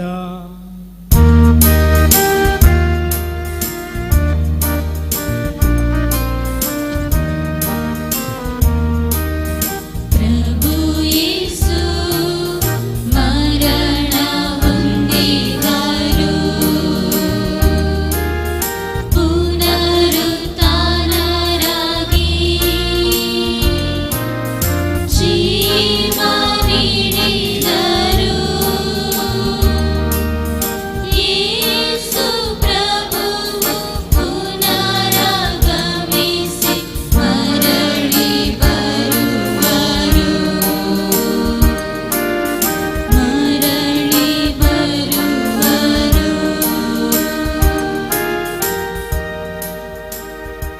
ಆದುದರಿಂದ ಪ್ರಭು, ನಿಮ್ಮ ಸಮ್ಮುಖದಲ್ಲಿ ನಿಂತು ಸೇವೆ ಸಲ್ಲಿಸಲು ನಮ್ಮನ್ನು ಯೋಗ್ಯರೆಂದು ಪರಿಗಣಿಸಿದ್ದಕ್ಕಾಗಿ ನಿಮಗೆ ಕೃತಜ್ಞತೆಯನ್ನು ಸಲ್ಲಿಸುತ್ತೇವೆ. ಕ್ರಿಸ್ತರ ಮರಣ ಮತ್ತು ಪುನರುತ್ಥಾನದ ಸ್ಮರಣೆಯನ್ನು ಆಚರಿಸುತ್ತಾ ಜೀವಯುವ ರೊಟ್ಟಿಯನ್ನು ರಕ್ಷಣೆಯ ಪಾತ್ರ ನಿಮಗೆ ಅರ್ಪಿಸುತ್ತೇವೆ. ಕ್ರಿಸ್ತರ ಶರೀರ ಮತ್ತು ರಕ್ತದಲ್ಲಿ ಪಾಲ್ಗೊಳ್ಳುವ ನಮ್ಮನ್ನು ಪವಿತ್ರಾತ್ಮರು ಒಂದುಗೂಡಿಸಬೇಕೆಂದು ನಿಮ್ಮನ್ನು ವಿನಯದಿಂದ ಭಿನ್ನಯಿಸುತ್ತೇವೆ. ಪ್ರಭು, ನಿಮ್ಮ ವಿಶ್ವವ್ಯಾಪಿ ಧರ್ಮಸಭೆಯನ್ನು ಸ್ಮರಿಸಿಕೊಳ್ಳಿರಿ. ನಮ್ಮ ವಿಶ್ವಗುರು ಫ್ರಾನ್ಸಿಸ್ ಅವರೊಂದಿಗೂ, ನಮ್ಮ ಧರ್ಮಾಧ್ಯಕ್ಷ ಪೀಟರ್ ಪೌಲ್ ಅವರೊಂದಿಗೂ, ಸಕಲ ಯಾಜಕರೊಂದಿಗೂ ಅದನ್ನು ಪ್ರೀತಿಯ ಪರಿಪೂರ್ಣತೆಗೆ ಮುನ್ನಡೆಸಿರಿ. ಪ್ರಭು, ಪುನರುತ್ಥಾನದ ನಿರೀಕ್ಷೆಯಲ್ಲಿ ವಿಶ್ರಮಿಸುತ್ತಿರುವ ನಮ್ಮ ಸಹೋದರ ಸಹೋದರಿಯರನ್ನು, ನಿಮ್ಮ ದಯೆಯಲ್ಲಿ ಮೃತರಾದ ಎಲ್ಲರನ್ನ ಸ್ಮರಿಸಿಕೊಳ್ಳಿರಿ. ಅವರನ್ನು ನಿಮ್ಮ ಸಮ್ಮುಖದ ಪ್ರಭೆಗೆ ಬರಮಾಡಿರಿ. ನಮ್ಮ ಮೇಲೂ ದಯೆ ತೋರಿರಿ. ದೇವಮಾತೆ ಪೂಜ್ಯ ಕನ್ಯೆ ಮರಿಯಮ್ಮನವರೊಂದಿಗೂ, ಆಕೆಯ ಪತಿ ಸಂತ ಜೋಸೆಫರೊಂದಿಗೂ, ಪುನೀತ ಪ್ರೇಷಿತರೊಂದಿಗೂ, ಎಲ್ಲ ಕಾಲಗಳಲ್ಲಿ ನಿಮ್ಮ ಮೆಚ್ಚುಗೆಗೆ ಪಾತ್ರರಾದ ಸಕಲ ಸಂತರೊಂದಿಗೂ ನಾವು ನಿತ್ಯ ಜೀವದಲ್ಲಿ ಸಹಭಾಗಿಗಳಾಗಿ ನಿಮ್ಮನ್ನು ಸ್ತುತಿಸಿ ಮಹಿಮೆ ಪಡಿಸುವಂತೆ ನಿಮ್ಮ ಪುತ್ರ ಯೇಸು ಕ್ರಿಸ್ತರ ಮುಖಾಂತರ ಪ್ರಾರ್ಥಿಸುತ್ತೇವೆ. ಇವರ ಮುಖಾಂತರವು ಇವರೊಂದಿಗೂ ಇವರಲ್ಲಿಯೂ ಸರ್ವಶಕ್ತ ತಂದೆಯಾದ ದೇವರೇ, ಪವಿತ್ರಾತ್ಮರ ಐಕ್ಯದಲ್ಲಿ ಸರ್ವ ಗೌರವವು ಮಹಿಮೆಯು ಯುಗ ಯುಗಾಂತರಕ್ಕೂ ನಿಮಗೆ ಸಲ್ಲಲಿ.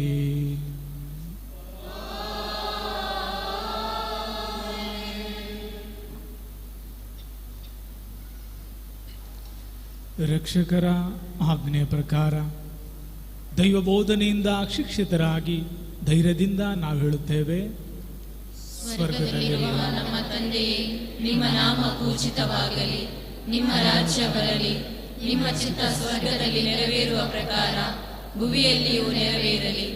ನಮ್ಮ ಅನುದಿನದ ಆಹಾರವನ್ನು ಇಂದು ನಮಗೆ ನೀಡಿರಿ. ನಮಗೆ ತಪ್ಪು ಮಾಡಿದವರನ್ನು ನಾವು ಕ್ಷಮಿಸುವ ಪ್ರಕಾರ ನಮ್ಮ ಪಾಪಗಳನ್ನು ಕ್ಷಮಿಸಿರಿ. ನಮ್ಮನ್ನು ಶೋಧನೆಗೆ ಒಳಪಡಿಸದೆ ಕೇಡಿನಿಂದ ನಮ್ಮನ್ನು ರಕ್ಷಿಸಿರಿ. ಪ್ರಭು ಸಕಲ ಕೇಡುಗಳಿಂದ ನಮ್ಮನ್ನು ರಕ್ಷಿಸಿರೆಂದು ಪ್ರಾರ್ಥಿಸುತ್ತೇವೆ. ನಿಮ್ಮ ದಯ ನೆರವನ್ನು ಪಡೆದು ಪಾಪದಿಂದ ಸದಾ ವಿಮುಕ್ತರಾಗಿ ಎಲ್ಲ ಸಂಕಷ್ಟಗಳಿಂದ ಸುರಕ್ಷಿತರಾಗಿರುವಂತೆ ನಮ್ಮ ಜೀವಮಾನದಲ್ಲಿ ಶಾಂತಿಯನ್ನು ದಯೆಯಿಂದ ಕರುಣಿಸಿರಿ. ನಾವು ಸ್ವರ್ಗಾನಂದವನ್ನು ನಮ್ಮ ರಕ್ಷಕ ಯೇಸು ಕ್ರಿಸ್ತರ ಆಗಮನವನ್ನ ನಿರೀಕ್ಷಿಸುತ್ತಿದ್ದೇವೆ. ಏಕೆಂದರೆ ರಾಜ್ಯಭಾರವು, ಅಧಿಕಾರವು, ಮಹಿಮೆಯು ಯುಗ ಯುಗಾಂತರಕ್ಕೂ ನಿಮ್ಮದೇ. ಪ್ರಭು ಯೇಸು ಕ್ರಿಸ್ತರೇ, ನಿಮ್ಮ ಪ್ರೇಷಿತರಿಗೆ ನಿಮಗೆ ಶಾಂತಿಯನ್ನು ಬಿಟ್ಟು ಹೋಗುತ್ತೇನೆ, ನನ್ನ ಶಾಂತಿಯನ್ನು ನಿಮಗೆ ಕೊಡುತ್ತೇನೆ ಎಂದು ಹೇಳಿದ್ದೀರಿ. ನಮ್ಮ ಪಾಪಗಳನ್ನು ಲಕ್ಷಿಸದೆ ನಿಮ್ಮ ಧರ್ಮಸಭೆ ವಿಶ್ವಾಸವನ್ನು ಹೆಚ್ಚಿಸಿರಿ. ಅದಕ್ಕೆ ನಿಮ್ಮ ಚಿತ್ತದ ಪ್ರಕಾರ ಶಾಂತಿಯನ್ನು ಐಕ್ಯತೆಯನ್ನು ದಯೆಯಿಂದ ದಯಪಾಲಿಸಿರಿ. ಯುಗ ಯುಗಾಂತರಕ್ಕೂ ಜೀವಿಸಿ ಆಳುವ ನಿಮ್ಮನ್ನು ಪ್ರಾರ್ಥಿಸುತ್ತೇವೆ. ಪ್ರಭುವಿನ ಶಾಂತಿ ಸದಾ ನಿಮ್ಮಲ್ಲಿರಲಿ, ನಿಮ್ಮ ಆತ್ಮದೊಡನೆಯೂ ಇರಲಿ. ಪರಸ್ಪರ ಶಾಂತಿಯನ್ನ ಕೋರೋಣ.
ಇಗೋ ದೇವರ ಕುರಿಮರಿ, ಇಗೋ ಇವರೇ ಲೋಕದ ಪಾಪಗಳನ್ನು ಪರಿಹರಿಸುವವರು.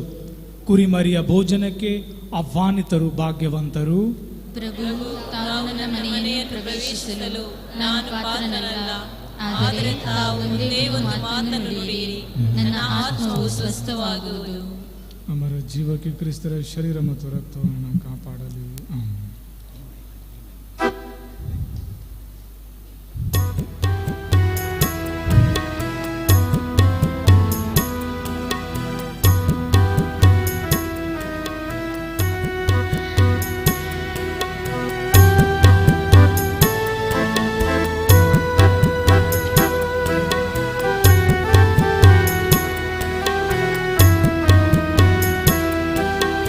ಮುಂದಿರು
ಪ್ರಾರ್ಥಿಸೋಣ.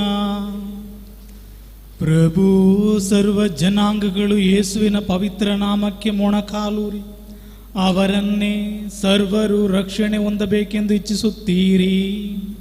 ಈ ಪವಿತ್ರ ಆಸೆಗಳ ಮೂಲಕ ನಾವು ಪ್ರಭು ಯೇಸುವಿನ ಯೋಗ್ಯ ಸನ್ಮಾನ ಸಲ್ಲಿಸುವಂತೆ ನಿಮ್ಮ ದಯೆಯಿಂದ ಅನುಗ್ರಹಿಸಿರಿ.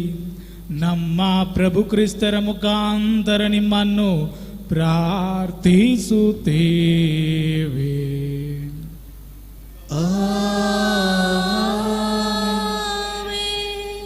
ಎಲ್ಲರೂ ಕುಳಿತುಕೊಳ್ಳೋಣ. ಪ್ರಿಯರೇ, ಇಂದಿನ ಬಲಿಪೂಜೆಯನ್ನು ಅರ್ಪಿಸಿ ನಮಗೆ ಆಶೀರ್ವಾದ ನೀಡಲು ಈ ಬಲಿಪೂಜೆಯನ್ನು ಅರ್ಪಿಸಿದ ವಂದನೆಯ ಸ್ವಾಮಿ ಪ್ರವೀಣ್ ಅವರಿಗೆ ತುಂಬ ಹೃದಯದ ಧನ್ಯವಾದಗಳನ್ನು ಸಲ್ಲಿಸುತ್ತೇವೆ.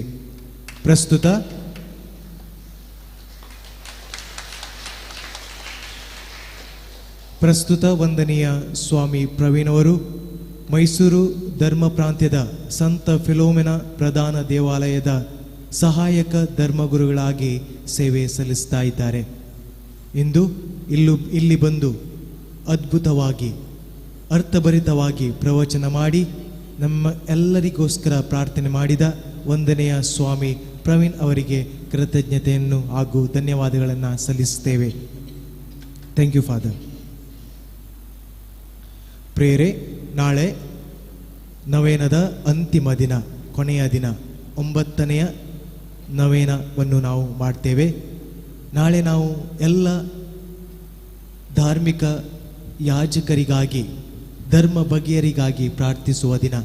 ಆದುದರಿಂದ ಈ ಮಠದ ಎಲ್ಲ ಯಾಜಕರಿಗಾಗಿ ಹಾಗೂ ಬ್ರದರ್ಸಿಗಾಗಿ ನಾವು ಪ್ರತ್ಯೇಕವಾಗಿ ಪ್ರಾರ್ಥಿಸೋಣ.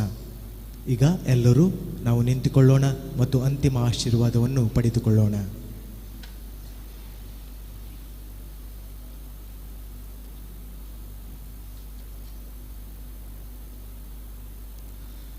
ಪ್ರಭು ನಿಮ್ಮೊಡನೆ ಇರಲಿ.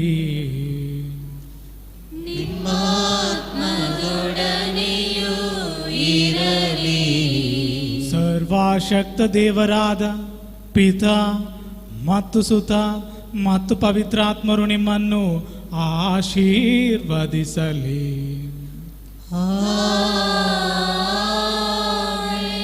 ಹೋಗಿ ಬನ್ನಿ, ನಿಮ್ಮ ಜೀವನದಲ್ಲಿ ಶುಭ ಸಂದೇಶವನ್ನು ಸಾರಿರಿ.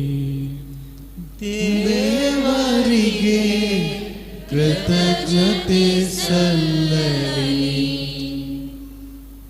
ಪವಿತ್ರ ಬಾಲ ಯೇಸುವಿಗೆ ಪ್ರಾರ್ಥನಾಂಜಲಿ. ಮಕ್ಕಳೊಂದಿಗೆ ಸದಾ ಜೀವಿಸುವುದೇ ನನ್ನ ಸಂತೋಷ ಎನ್ನುತ್ತಾರೆ ಯೇಸು. ಚಿಕ್ಕ ಮಕ್ಕಳನ್ನು ನನ್ನ ಬಳಿಗೆ ಬರಲು ಬಿಡಿ, ಅವರನ್ನು ತಡೆಯಿದಿರಿ. ದೇವರ ಸಾಮ್ರಾಜ್ಯ ಇಂಥವರದೇ. ದೇವರ ಸಾಮ್ರಾಜ್ಯವನ್ನು ಶಿಶುಭಾವದಿಂದ ಅಂಗೀಕರಿಸದೇ ಇರುವವನು ಅದನ್ನು ಎಂದಿಗೂ ಸೇರಲಾರನು. ಪವಿತ್ರ ಬೈಬಲ್ನಲ್ಲಿನ ಯೇಸು ಪ್ರಭುವಿನ ವಾಕ್ಯಗಳು.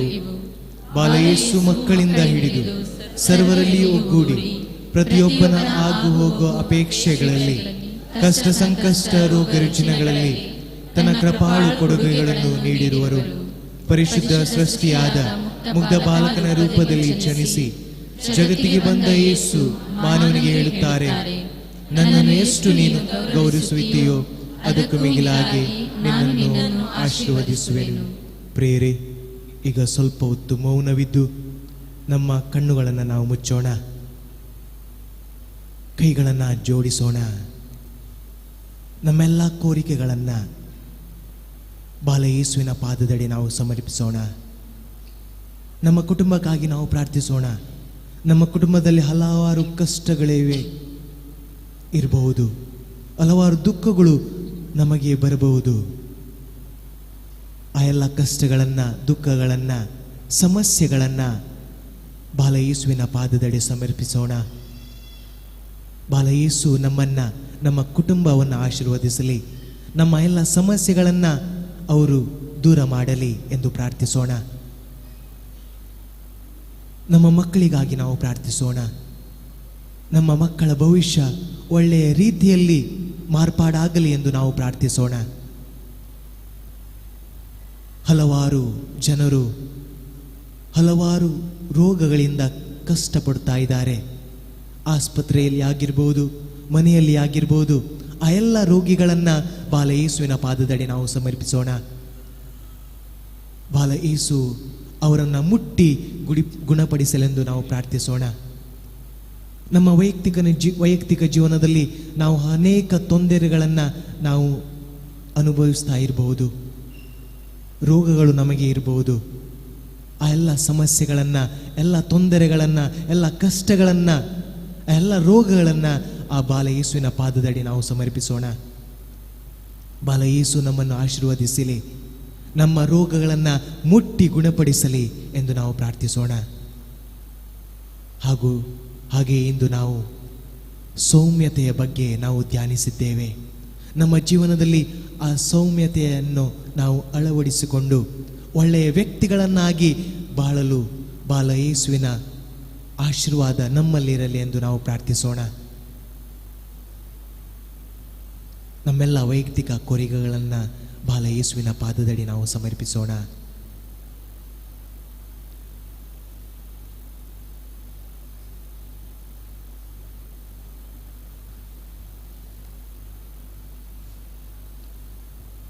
ಒಟ್ಟಾಗಿ ಹೇಳೋಣ. ಓ ಪವಿತ್ರ ಬಾಲ ಯೇಸುವೆ, ತಾವು ತಮ್ಮ ಕೈಯನ್ನು ಆಶೀರ್ವದಿಸಲು ಎತ್ತಿರುವಲ್ಲಿ ತಮ್ಮ ಆಶೀರ್ವಾದದ ಬಲವು ನಮ್ಮ ಶರೀರವನ್ನು ಆತ್ಮೀಯ ಶಕ್ತಿಯಿಂದ ಪುಷ್ಟೀಕರಿಸಲಿ.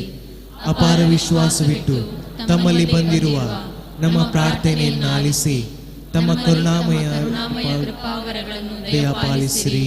ಆಮೆನ್. ಪರಲೋಕದಲ್ಲಿರುವ ನಮ್ಮ ತಂದೆಯೇ, ನಿಮ್ಮ ನಾಮಕ್ಕೆ ಸ್ತೋತ್ರವಾಗಲಿ. ನಿಮ್ಮ ರಾಜ್ಯ ಬರಲಿ. ನಿಮ್ಮ ಚಿತ್ತ ಪರಲೋಕದಲ್ಲಿ ನೆರವೇರುವ ಪ್ರಕಾರ ಭೂಲೋಕದಲ್ಲಿಯೂ ನೆರವೇರಲಿ. ನಮ್ಮ ಅನುದಿನದ ಆಹಾರವನ್ನು ಇಂದು ನಮಗೆ ಕೊಡಿರಿ. ನಮಗೆ ತಪ್ಪು ಮಾಡಿದವರನ್ನು ನಾವು ಕ್ಷಮಿಸುವ ಪ್ರಕಾರ ನಮ್ಮ ಪಾಪಗಳನ್ನು ಕ್ಷಮಿಸಿರಿ. ನಮ್ಮನ್ನು ಶೋಧನೆಗೆ ಒಳಪಡಿಸಿರಿ, ಕೇಡಿನಿಂದ ನಮ್ಮನ್ನು ರಕ್ಷಿಸಿರಿ. ದೇವಪುತ್ರರು ಮನುಷ್ಯರಾದರು, ಅವರು ನಮ್ಮೊಡನೆ ಜೀವಿಸಿದರು. ನಮೋ ಮರಿಯ ಕೃಪಾಪೂರ್ಣೆ, ಕರ್ತರು ನಿಮ್ಮೊಡನೆ ಇದ್ದಾರೆ. ಸ್ತ್ರೀಯರಲ್ಲಿ ನೀವು ಧನ್ಯರು ಮತ್ತು ನಿಮ್ಮ ಉದರದ ಫಲವಾದ ಯೇಸು ಧನ್ಯರು. ಸಂತ ಮರಿಯ ಮಾತೆ, ಪಾಪಿಗಳಾಗಿರುವ ನಮಗಾಗಿ ಈಗಲೂ ನಮ್ಮ ಮರಣದ ಸಮಯದಲ್ಲೂ ಪ್ರಾರ್ಥಿಸಿರಿ. ಆಮೆನ್. ದೇವಪುತ್ರರು ಮನುಷ್ಯರಾದರು, ಅವರು ನಮ್ಮೊಡನೆ ಜೀವಿಸಿದರು. ನಮೋ ಮರಿಯ ಕೃಪಾಪೂರ್ಣೆ, ಕರ್ತರು ನಿಮ್ಮೊಡನೆ ಇದ್ದಾರೆ. ಸ್ತ್ರೀಯರಲ್ಲಿ ನೀವು ಧನ್ಯರು ಮತ್ತು ನಿಮ್ಮ ಉದರದ ಫಲವಾದ ಯೇಸು ಧನ್ಯರು. ಸಂತ ಮರಿಯ ಮಾತೆ, ಪಾಪಿಗಳಾಗಿರುವ ನಮಗಾಗಿ ಈಗಲೂ ನಮ್ಮ ಮರಣದ ಸಮಯದಲ್ಲೂ ಪ್ರಾರ್ಥಿಸಿರಿ. ಆಮೆನ್. ದೇವಪುತ್ರರು ಮನುಷ್ಯರಾದರು, ಅವರು ನಮ್ಮೊಡನೆ ಜೀವಿಸಿದರು. ನಮೋ ಮರಿಯ ಕೃಪಾಪೂರ್ಣೆ, ಕರ್ತರು ನಿಮ್ಮೊಡನೆ ಇದ್ದಾರೆ. ಸ್ತ್ರೀಯರಲ್ಲಿ ನೀವು ಧನ್ಯರು ಮತ್ತು ನಿಮ್ಮ ಉದರದ ಫಲವಾದ ಯೇಸು ಧನ್ಯರು. ಸಂತ ಮರಿಯ ಮಾತೆ, ಪಾಪಿಗಳಾಗಿರುವ ನಮಗಾಗಿ ಈಗಲೂ ನಮ್ಮ ಮರಣದ ಸಮಯದಲ್ಲೂ ಪ್ರಾರ್ಥಿಸಿರಿ. ಆಮೆನ್. ದೇವಪುತ್ರರು ಮನುಷ್ಯರಾದರು, ಅವರು ನಮ್ಮೊಡನೆ ಜೀವಿಸಿದರು. ಪಿತನಿಗೂ ಸುತನಿಗೂ ಪವಿತ್ರಾತ್ಮರಿಗೂ ಮಹಿಮೆಯಾಗಲಿ. ಆದಿಯಲ್ಲಿ ಇದ್ದ ಹಾಗೆ ಈಗಲೂ ಯಾವಾಗಲೂ ಈಗ ಯುಗಾಂತರಕ್ಕೂ. ಆಮೆನ್. ಅದ್ಭುತ ಶಾಲಿಯಾದ ಬಾಲ ಯೇಸುವೆ, ನಮ್ಮ ಪ್ರಾರ್ಥನೆಯನ್ನು ಆಲಿಸಿ ನಮ್ಮನ್ನು ಆಶೀರ್ವದಿಸಿರಿ.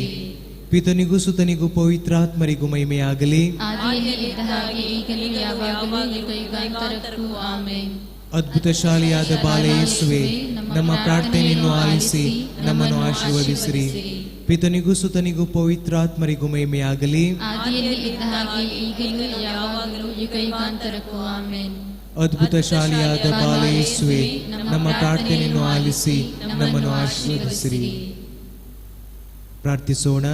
ಓ ಅದ್ಭುತ ಶಾಲಿಯಾದ ಬಾಲ ಯೇಸುವೆ, ನಾವು ನಿಮ್ಮ ಪ್ರತಿಮೆಯ ಮುಂದೆ ಸಾಷ್ಟಾಂಗವಾಗಿ ಅಡ್ಡಬಿದ್ದು ನಿಮ್ಮ ಸಹಾಯವನ್ನು ಯಾಚಿಸುತ್ತೇವೆ. ನೊಂದಿರುವ ನಮ್ಮ ರನ್ಮನಗಳ ಮೇಲೆ ನಿಮ್ಮ ಕೃಪಾ ಕಟಾಕ್ಷವನ್ನು ಇರಿಸಿರಿ. ಪ್ರೀತಿಮಯ ಹಾಗೂ ಕರುಣಾಭರಿತ ಹೃದಯವುಳ್ಳ ನೀವು ನಮ್ಮ ದೀನ ಪ್ರಾರ್ಥನೆಗಳಿಂದ ಮನಕರಿಗೆ ನಾವು ಭಕ್ತಿಯಿಂದ ಕೋರುವ ವರವನ್ನು ದಯಪಾಲಿಸಿರಿ. ನಮಗೆ ಉಂಟಾಗಿರುವ ಅಧೈರ್ಯವನ್ನು ತೊಲಗಿಸಿರಿ. ನಮಗೆ ಬಂದೊದಗಿರುವ ಕಷ್ಟ ಕಾರ್ಪಣ್ಯಗಳನ್ನು ಆಲಿಸಿ ಉಪಕಾರವನ್ನು ಉಪಶಮನವನ್ನು ನೀಡಿರಿ. ತಮ್ಮ ಸಹಾಯವನ್ನು ಪಡೆದು ಧನ್ಯರಾದ ನಾವು ಪಿತನೊಂದಿಗೂ ಪವಿತ್ರಾತ್ಮರೊಂದಿಗೂ ಸದಾಕಾಲಕ್ಕೂ ನಿಮ್ಮನ್ನು. ಆಮೆನ್. ಸ್ವಲ್ಪ ಹೊತ್ತು ಮೌನವಿದ್ದು ಬಾಲ ಯೇಸುವಿಗೆ ನಾವು ಕೃತಜ್ಞತೆಯನ್ನು ಸಲ್ಲಿಸೋಣ. ನಮ್ಮ ಕುಟುಂಬದಲ್ಲಿ, ನಮ್ಮ ವೈಯಕ್ತಿಕ ಜೀವನದಲ್ಲಿ ಬಾಲ ಯೇಸು ಹಲವಾರು ಅದ್ಭುತ ಕಾರ್ಯಗಳನ್ನು ಮಾಡಿದ್ದಾರೆ. ಆ ಎಲ್ಲ ಕಾರ್ಯಗಳನ್ನು ನೆನಪಿಸಿಕೊಂಡು ಅವರಿಗೆ ನಾವು ಕೃತಜ್ಞತೆಯನ್ನು ಸಲ್ಲಿಸೋಣ.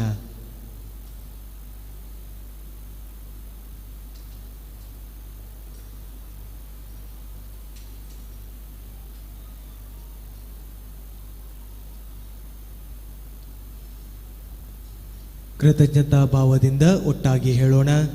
ದಯಾಭರಿತ ಬಾಲ ಯೇಸುವೆ, ನಿಮ್ಮ ಮುಂದೆ ಮೊಣಕಾಲೂರಿ ನನ್ನ ಮೇಲೆ ನೀವು ಸುರಿಸಿದ ಕೃಪಾವರಗಳಿಗಾಗಿ ಮನಪೂರ್ವಕ ವಂದನೆಗಳನ್ನು ಸಲ್ಲಿಸುತ್ತೇವೆ. ನಿಮ್ಮ ಕರುಣೆಯನ್ನು ಯಾವಾಗಲೂ ಸ್ಮರಿಸಿಕೊಂಡು ನೀವೇ ನನ್ನ ದೇವರು, ನೀವೇ ನನ್ನ ಸಹಾಯಕರು, ನೀವೇ ನನ್ನ ಆಶ್ರಯದಾತರು ಎಂದು ನಿವೇದಿಸುತ್ತೇನೆ. ನಿಮ್ಮ ದಯೆ ಧಾರಾಳತ್ವವನ್ನು ಎಲ್ಲೆಲ್ಲೂ ಸಾರುತ್ತೇನೆ. ನಿಮ್ಮ ಅಪಾರ ಪ್ರೀತಿ ಪರಾಮರಿಕೆ ಸರ್ವರಿಗೂ ಲಭಿಸಲಿ. ನಿಮ್ಮ ಬಾಲ್ಯದ ಭಕ್ತಿ ಮಾನವ ಕೋಟಿಯ ರನ್ಮನಗಳಲ್ಲಿ ಸರ್ವಧರ್ಮೀಯರಲ್ಲಿ ಪ್ರತಿ ಮಾನವನ ಹೃದಯದಲ್ಲಿ ಆಳವಾಗಿ ಬೇರೂರಲಿ. ನಿಮ್ಮ ಸಹಾಯವನ್ನು ಪಡೆದವರೆಲ್ಲರೂ ನಿಮ್ಮ ಪವಿತ್ರ ಬಾಲ್ಯಕ್ಕೆ ಪ್ರಣಾಮಗಳನ್ನು ಸಲ್ಲಿಸಿ ನಿಮ್ಮನ್ನು ಸದಾ ಕಾಲಕ್ಕೂ ಸ್ತುತಿಸಿ ಮಹಿಮೆಪಡಿಸಲಿ. ಆಮೆನ್. ತಲೆಬಾಗಿ ಬಾಲ ಯೇಸುವಿನ ಆಶೀರ್ವಾದಗಳನ್ನು ಕೋರೋಣ. ಸರ್ವಶಕ್ತರಾದ ಸ್ವಾಮಿ ಯೇಸು ಕ್ರಿಸ್ತರು ಸದಾ ನಿಮ್ಮೊಂದಿಗಿದ್ದು ನಿಮ್ಮನ್ನು ರಕ್ಷಿಸಲಿ. ನಿಮ್ಮ ಹೃದಯದಲ್ಲಿ ವಾಸಿಸಿ ನಿಮ್ಮನ್ನು ಆಧರಿಸಲಿ. ನಿಮ್ಮ ಮುಂದಿದ್ದು ನಿಮಗೆ ದಾರಿ ತೋರಿಸಲಿ. ನಿಮ್ಮ ಹಿಂದಿದ್ದು ನಿಮ್ಮನ್ನು ಕಾಪಾಡಲಿ. ನಿಮ್ಮ ಮೇಲಿದ್ದು ನಿಮ್ಮನ್ನು ಆಶೀರ್ವದಿಸಲಿ.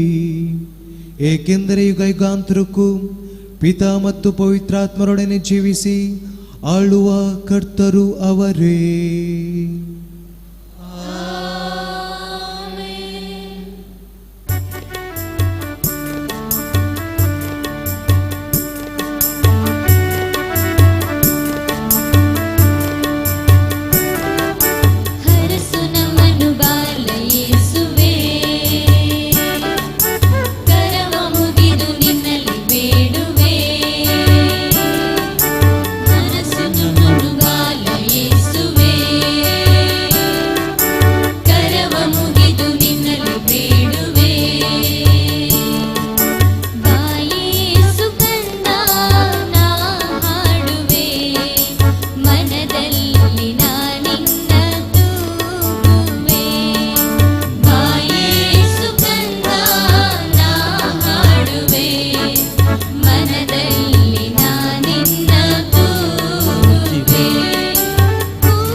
ರಕ್ಷಿಸಿರಿ.